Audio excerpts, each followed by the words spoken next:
Welcome to Do Your Dailies, the podcast designed to help you on your journey of addiction recovery. We're going to go through the big book of AA and use our collective experience, strength, and hope to help you understand what addiction recovery really looks like. So grab some snacks, sit back, press play, and dig deep.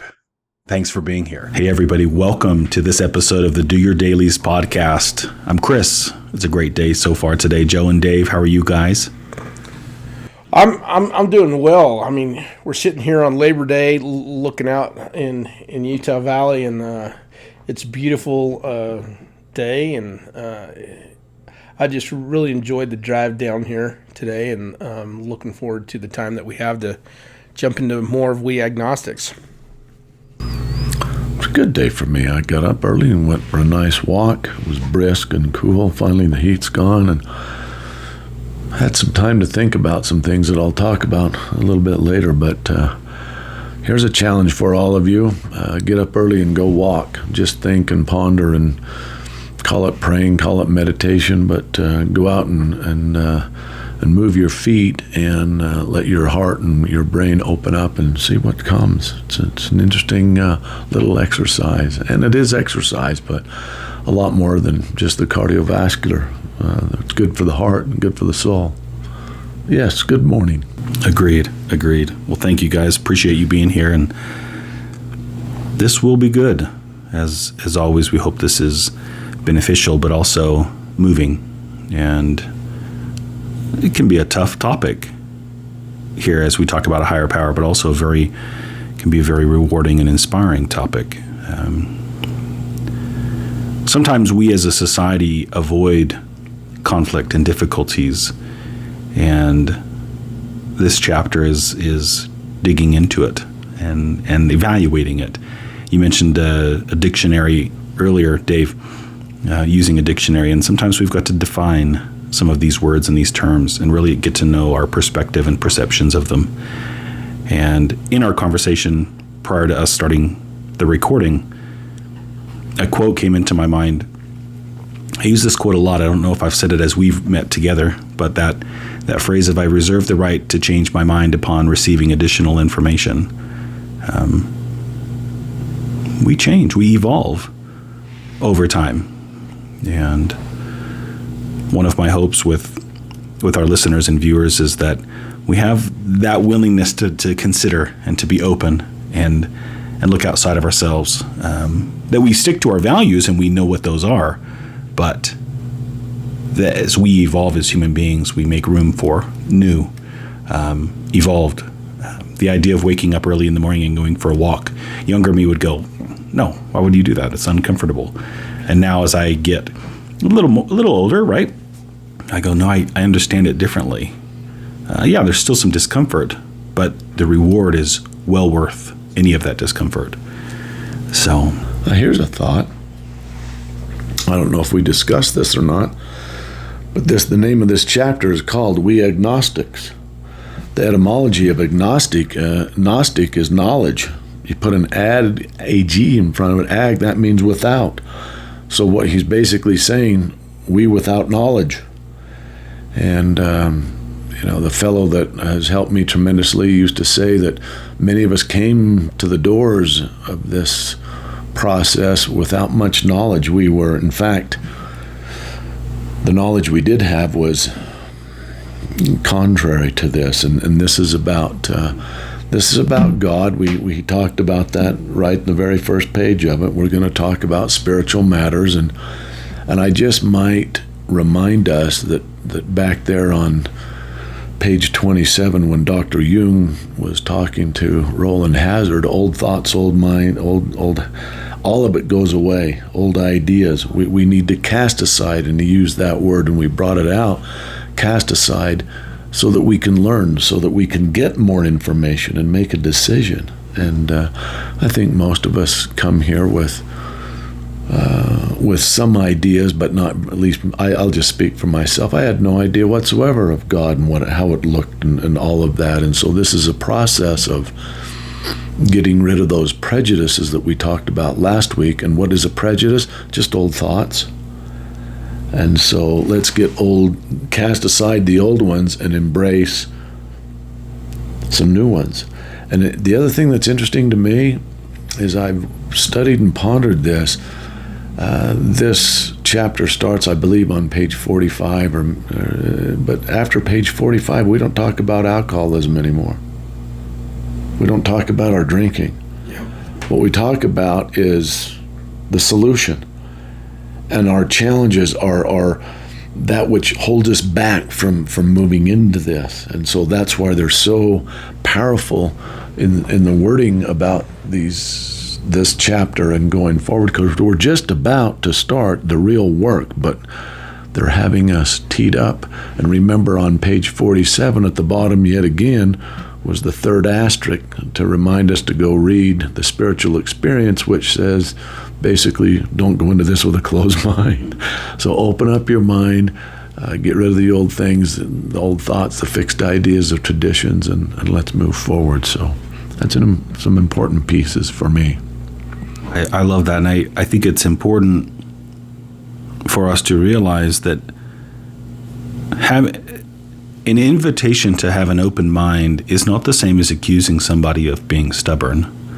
And sometimes that's what we hear. That's the message. We receive a different message than what's conveyed to us, right? And so when I invite others to have an open mind, I'm just as much reminding myself of the importance of that principle. We practice these things. This isn't, we figured it out and now we've got to tell everybody else. We're reminding ourselves too, and we need those ongoing reminders. So, we without knowledge. We've got some ideas. We have some hints. We're trying to put it all together, piece it together, bit by bit, and have an understanding. So thank you. All right, we're going to be on. So I was just going to mention real quick, going back to the spiritual appendix, where we left off is I'd like to just revisit that last sentence from the last paragraph that we read before we kind of jump into kind of where we're going, because this is really connected to that spiritual appendix process where it's openly inviting us to have a different experience, but it tells us very clearly that we've got to be honest, open-minded, and willing. And then here it says, when many hundreds of people were able to say that the consciousness of the presence of God is today the most important fact of their lives, they present a powerful reason why one should have faith.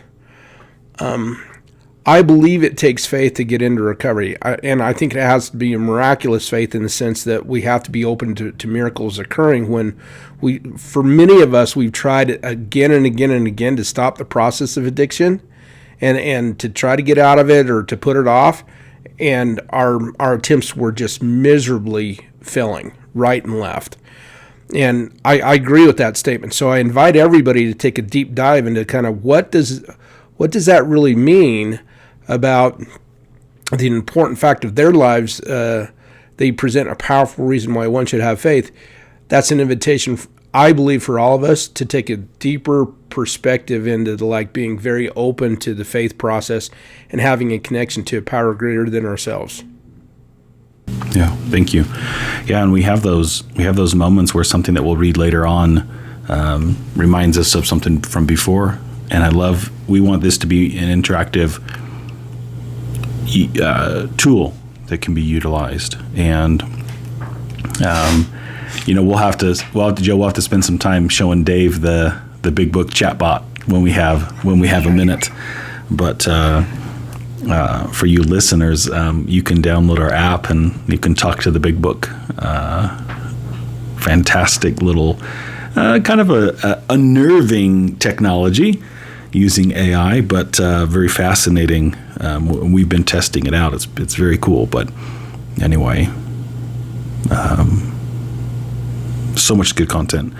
So open up to page 51.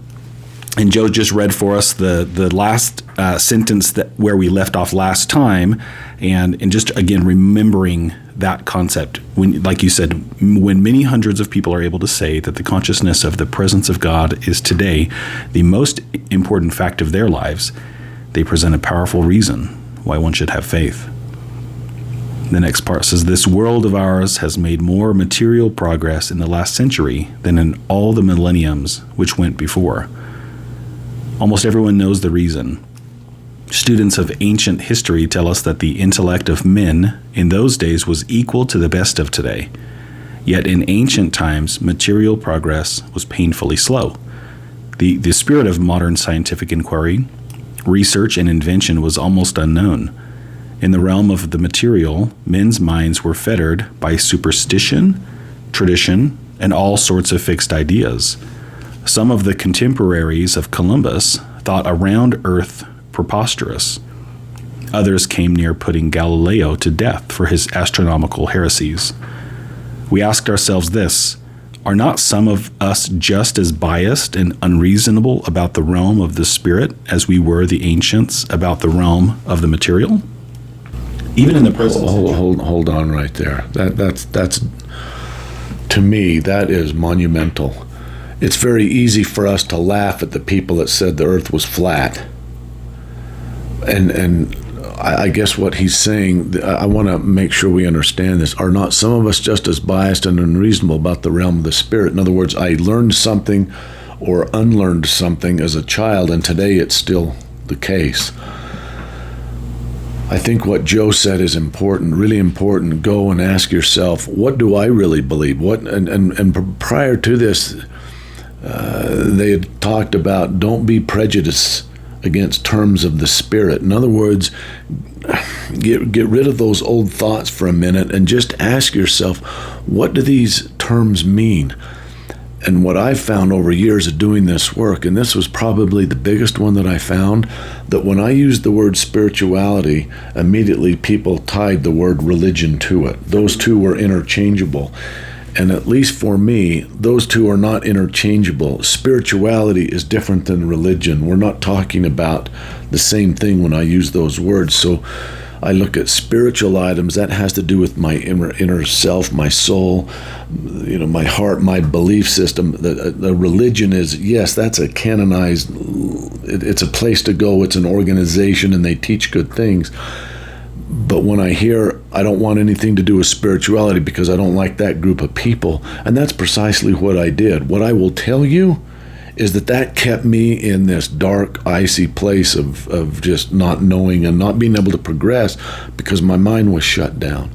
And so I think that's a very powerful question.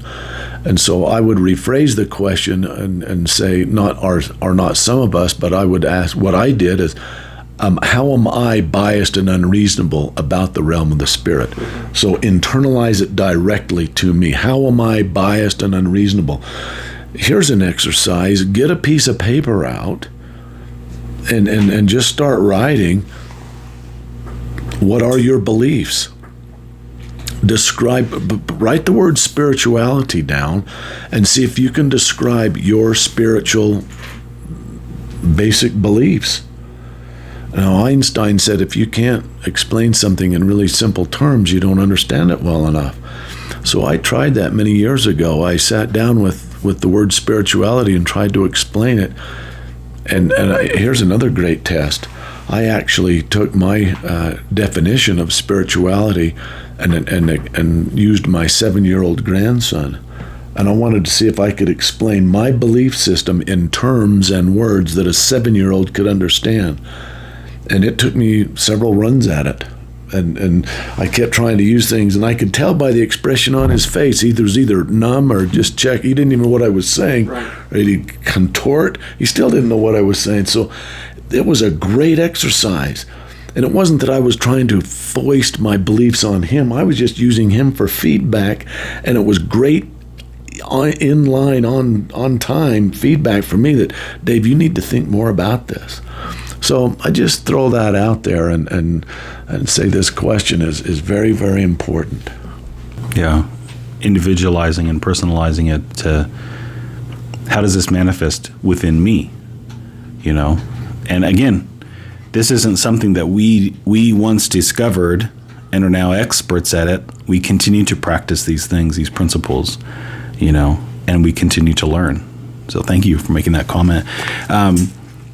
I've heard a phrase for years. I don't know who came up with this, but it was something like religion is for people who don't want to go to hell, and spirituality is for people who have been there and don't want to go back. And I have a few different thoughts and perspectives about that statement, but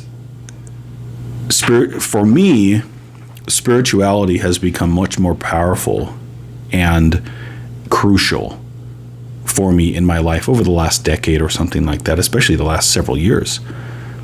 Then,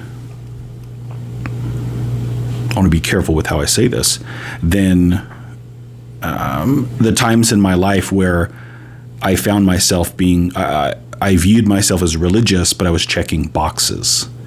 I went to the meeting, or I went to this, or I did that thing, or I paid a tithe, or whatever it was, but I wasn't connected here. And so as I read a chapter like We Agnostics, as I dissect my own spirituality, that's something in my value system, I want to be connected to my higher power more.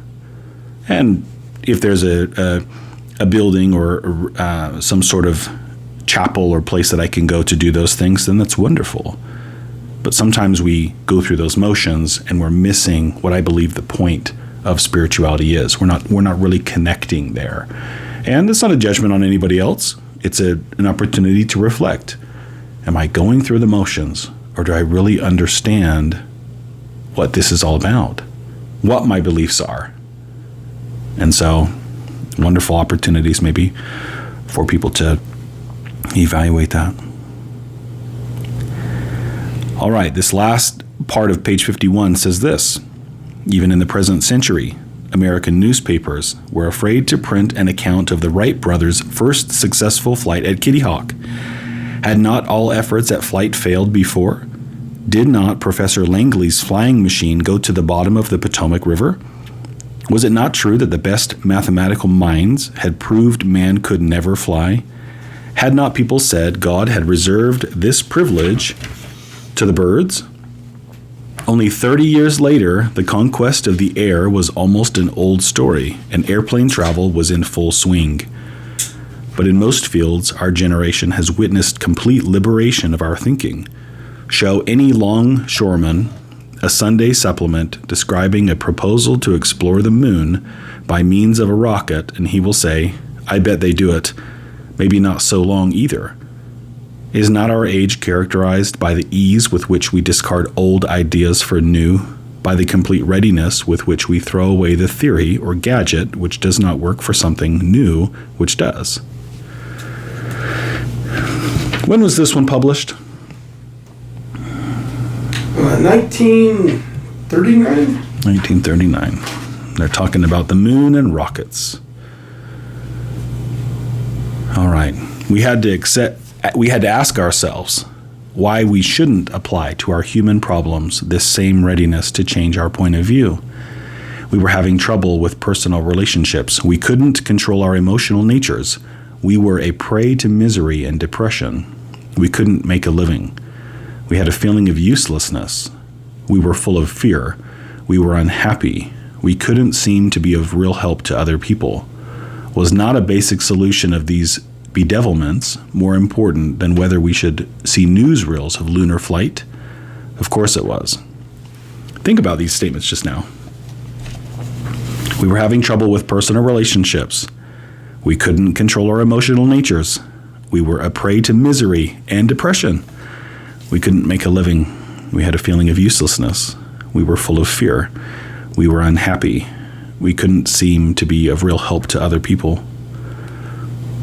I would imagine, and I'd be willing to wager, that rings a bell for every person listening, every person watching, whether in their own minds and own hearts or somebody so close to them, so dear to them, these issues here. I really liked the statement that it has underneath that, though. Was not a basic solution of these bedevilments more important than whether we should see newsreels of the lunar flight? Of course it was. So in other words, the suggestion is don't get distracted, continue that process of making this process of recovery simple. Don't make it complex, because if you're making it complex, our minds are already tuned to being very highly distracted. And with our technology today and cell phones and social media, I mean, it's taken that to a completely different level and dimension. So I think that at least what I'm hearing is, obviously, in addiction, you're going to have like these experiences. Your relationships are going to be tumultuous. You're going to try to control your emotions, but they're going to be all over the place. You're going to feel like you're a victim. And fear is going to basically be the controlling perspective of your mind when it comes to every dimension of your life. And yeah, you are going to be unhappy. And depression is going to be kind of one of the things, and anxiety is going to be one of the things that is going to be like prominent in our lives. But the mind has a way of just making everything complex. But I really like that invitation to just, was not a basic solution to these bedevilments more important? I don't know if people really in their addiction are looking for something simple. They're just looking for a way out, and a simple solution to the problems that they have more often than not is jumping into the addiction, because it works so effectively, but it creates so many more complex problems, and that's why it's very hard to see that. So I really appreciate that part of like what's being shared with us. Dave, do you have any thoughts? Well, it's an interesting word, bedevilments, that he uses there. And so a very powerful, yet, again, here's a writing exercise. And the reason I'm so keen on writing it shows our weaknesses, it unlocks the brain, and it really gives us some insight into who we are. So again, on this list, right across the top of the page, right below the other thing you just wrote, and write the bedevilments, and just list them as they've listed them there. And ask yourself the truth about, do these exist? Are these part of my everyday life? In other words, what he's doing here is he's teeing up what's about to happen a little later in very short order with the actual work, but he's telling the truth about, this is where we were. This is the lens through which we see every day. And although that list of things, uselessness and fear and unhappy, that's how I wake up. And the question is, what are my thoughts about myself? As I start my day, and if I go through that list and I experience even one, let alone two or three of them, I am minimized. I diminish my power and my strength going forward. And so what they're saying here is let's tell the truth about our current condition. And at the same time, here's an interesting thought. I have these old thoughts and ideas about spirituality and religion and old things, and this is the result that I get. This is the way I think, and this is the result. So why don't I go back? Why don't I name the results? And then why don't I go back and learn how to cast aside those old ideas and thoughts so that I can get a different result? So he's not saying it just yet, but he's teeing it up for us. Mm-hmm. And that's why it's so critical that prior to this, he said, it's exactly what this book's about, to find a power greater than yourselves. And he said, we are going to talk about God. He minces no words about that. And so there's these bits and pieces. He's starting to put this puzzle together, and he's trying to help us identify with him. Do you feel these things? I mean, when I was asked these questions, Dave, do you feel any of this? Let me ask you some questions. Can you make a living right now? You feel useless? Yeah. What are you afraid of? You don't have enough paper. Right. All of a sudden, and he's not trying to shame me. Yeah. The guy that was helping was not trying to shame me. He was just trying to get to a base level of understanding and truth. Dave, this is the way you think, and this is the result of your thinking. This is what you do. So we need to change all of that. And I know you don't know how. And he said that. I know you don't know how to do this. And that's okay. That's actually good news, because I'm going to teach you. But you got to be willing to listen. What I would say is, therein lies, in those words that we just read, therein lies some of the desperation that I believe is necessary to move me from just this stationary point to, okay, I got to do something. Or I don't want to live this way, and I certainly don't want to die, or maybe I do, because I don't know that there's another way. And he even said that, Dave, you can go back to doing what you were doing, or have some faith there might be another way. You don't know unless you try. So I think that's an important piece there. I agree. Thank you. When we saw others solve their problems by a simple reliance upon the spirit of the universe, we had to stop doubting the power of God. Our ideas did not work, but the God idea did. Now, I want to just stop right there, and that right there is probably one of the better ideas that I can use as an example of why we must remain open-minded. It's clearly inviting us to take a good hard look at our ideas aren't working, but this idea of God and the power of God is working. When we read the spiritual appendix and we go through and it details exactly what we're going to look like when we go through this process and how others are going to see the change in us long before we see the change in us, that's true. But this is one aspect of it that is just absolutely crystal clear. Your ideas have to be removable in the sense to embrace a different idea and a different concept that you're going to live your life by. Any thoughts? Well, it's just what I'd said before. Our ideas, those were the results up above. Yep. But the idea of God did. Well, now, wait a minute, Joe. I don't even know what that means yet. Right. And you say, I know. Yep. I get that. We're going to teach you. However, if you're not, back to your point of the spiritual experience, if you're not willing, honest, and open-minded, that idea won't work either. Exactly. You can't hold on to the old ideas and get new results. Yep. So he purposely, our ideas, I mean, there's only a few words there. What, 10? Our ideas did not work. That's a pretty bold statement. Yep. But the God idea did. Yeah. Wham. I mean, that's a right and a left jab. As you asked that a moment ago, Joe, I was thinking about just that my need to be open-minded. It's not an accusation that I'm stubborn. If someone says be open-minded to this, as a man, as a human being, I'm like, well, you're criticizing me now. You're calling me arrogant or stubborn or a know-it-all or whatever it is, right? That's not at all. I've asked this question before with people that I work with. Are you here with me? Because I'm here with you. Mm-hmm.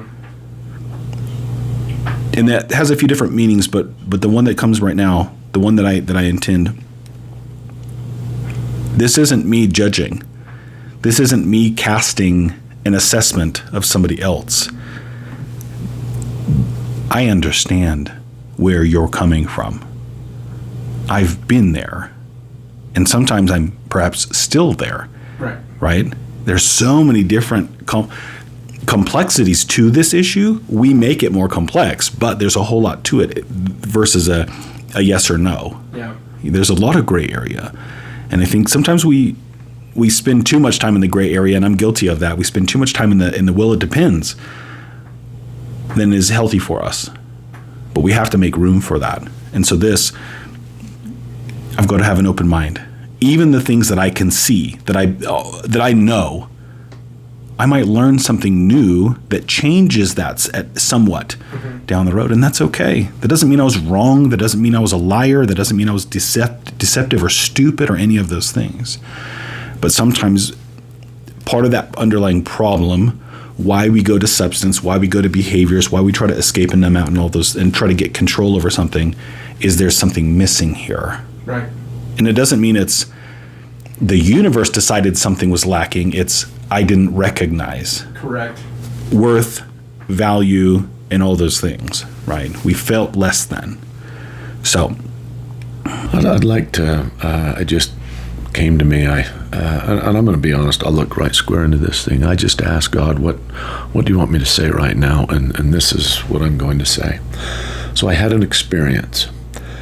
And this was being presented to me. I was being asked directly and clearly, what's my life like? And I wasn't nearly this articulate, but it was very clear. And then he went through and asked some of these questions. And I was asked, Dave, what is your definition of spirituality? And boy, did I bow up. And the first thing I did was start demeaning certain religions. Well, I don't believe in those. And he said, yeah, I understand that. You don't like what they do, but I'm asking you, what is your definition of spirituality? And I said, yeah, and those other people that, that other religion. And he said, fair enough. You don't like those people either. The question still stands, Dave. What's your definition of spirituality? And I got so angry. Why? Because I was defensive. Why? Because I didn't have an answer. And he made this comment to me, and I've never forgotten it. He said, Dave, you're walking around with your shield up and your sword in the air. You're looking for some sort of a spiritual fight. You're angry at what you believe any God is or anybody that believes. He said, put down the sword, put down the shield. There's no fight here. There's only understanding. And you've got to shift from this warrior-like, always fighting and contentious piece. And he said, what you're trying to do is pull people down to your level as opposed to learn. And it's not that you're trying to get to anyone's level. You're just so defensive. And he said, so all of this is true the way you're living. Your ideas aren't working, but you're not open to the God idea. Mm-hmm. And he said, I understand that. So that was a very powerful experience for me with a metaphor of a sword and a shield, and that all I was doing was trying to fight. And I will say this, that I wasn't very good at setting them down. I got better at it, but the better I got at it, the more that came in. And that went away completely after a time. And I can tell you that all I will do is raise my arm to the square and say, yes, I testify that the God idea did work. It still works. And I invite you, if you're fighting, if you got your sword in the air, put it down and ask the question, will you please tell me more? Open up your ears and heart and listen to some of this stuff. Thank you. I appreciate that. This next little bit, we'll read a little bit more and then we'll press pause. But this next little bit highlights some of what you said. At the bottom of 52, the Wright brothers' almost childish faith that they could build a machine which would fly was the mainspring of their accomplishment. Without that, nothing could have happened. We agnostics and atheists were sticking to the idea that self-sufficiency would solve our problems. When others showed us that God's sufficiency worked with them, we began to feel like those who had insisted the Wrights would never fly. Logic is great stuff. We liked it. We still like it. It is not by chance. Let me back up just to add in, I love when something makes sense. When that foreign language, when I become fluent in it. And I don't mean another language, right, in my communication with others. We know what foreign languages are in our world, right? And when something clicks, when we finally get it, that light bulb comes on, right? That moment. Some say aha. To me, the is a little more soothing. I like that, so that's how I say it. But logic is great stuff. We liked it. We still like it. It is not by chance we were given the power to reason, to examine the evidence of our senses, and to draw conclusions. And let me add this, I think sometimes we deny or do not realize that we have that capacity as human beings to use the power of reason, to examine the evidence of our senses. So run it through my values filter, right? What makes sense? And then to draw conclusions. We are a people who like to be told what to do sometimes. It says that is one of man's magnificent attributes. We agnostically inclined would not feel satisfied with a proposal which does not lend itself to reasonable approach and interpretation. Hence we are at a pains to tell why we think our present faith is reasonable, why we think it more sane and logical to believe than not to believe, why we say our former thinking was soft and mushy when we throw up our hands in doubt and said, we don't know. When we became alcoholics, crushed by a self-imposed crisis we could not postpone or evade, we had to fearlessly face the proposition that either God is everything or else he is nothing. God either is or he isn't. What was our choice to be? I'd just like to say that right there for every addict and alcoholic is literally the consensus that we have to get to. He either is or he isn't. He's either everything or he's nothing. And what's really cool about it is they just sit back. We've presented it. Now, what's your choice going to be, Joe? We're not going to make it for you. There's hundreds of us that have gone. We started off by saying there's hundreds that are saying their position with God's the most important. All right. So what I was faced with is, here's a group of people that believe that God works and these steps work and this work works and all of it. And here's a group that doesn't. Dave, which group do you want to identify with? Where are you going to go? And that's what I love about this. The fact that we can reason, the power to reason and examine. Okay, I needed to sit down and I needed to reason and think and then make some decisions. And I'll just say this, there is no way that I can go back and vocally thank those that moved me and helped me and came and went. And there was a fellow who sat next to me once, and he turned to me and he said, if I were you, I would think long and hard, and if they're still alive, thank them, and if not, thank them in your heart for those that have crossed your path as you've been on your journey. He said, you were not an easy student. And he said, they didn't. He said, those people didn't need to stay. And they did. And they stayed longer. So be grateful for all those that have crossed your path, and then pay that forward in some fashion.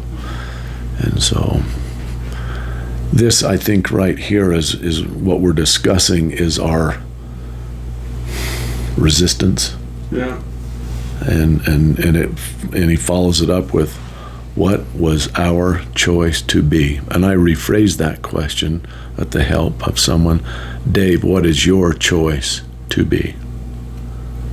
And that puts it square on my shoulders, and to sit down with a pad of paper and write down, what is my choice to be? I love that. That's just straight up. There's nothing fancy, or it's not demeaning in any way. It's just a straight up, honest question. What are you going to do? It makes me think of now, what am I going to do about it? That we'll read in a future episode and talk about. I love that. It's up to us. It's up to me. I get to choose. And then I get either the reward or the consequence, whichever I choose. And I don't have ultimate control over everything, but I have influence. And I like the reward side of things in making those choices rather than the consequence. So, gentlemen, this has been wonderful for me. Thank you so much. Appreciate your time and your hearts. To our listeners and our viewers, we love you guys. Some of you will never meet, but let us convey that love and that acceptance. You're our people. And if there's a struggle, if you have a worry, we'd love to connect with you. We'd love to, if we can be a resource, we'd love to be. If we can point you in the right direction. You're not alone. And I will convey to you that it is never too late. If you are listening or hearing, it is not too late. You are loved. You matter. And there are people willing to help. as Dave mentioned a moment ago, even some people who we think shouldn't or wouldn't stay or wouldn't care, they do. And we do. I hope you have a great rest of your day. We will see you on the next episode. And again, you can do this. Don't try to do it alone, but you can do this. Guys, have a wonderful rest of the day. Thanks for checking out this clip from the Do Your Dailies Big Book podcast. If you like what you hear and you want more, please like and subscribe and share this show with your friends, with your clients, with your sponsees. That's the best way to support us bringing you more recovery content. You can follow us on YouTube, Facebook, and X at Do Your Dailies. This podcast is sponsored by Hobble Creek Health and is edited and produced by Nielsen Digital.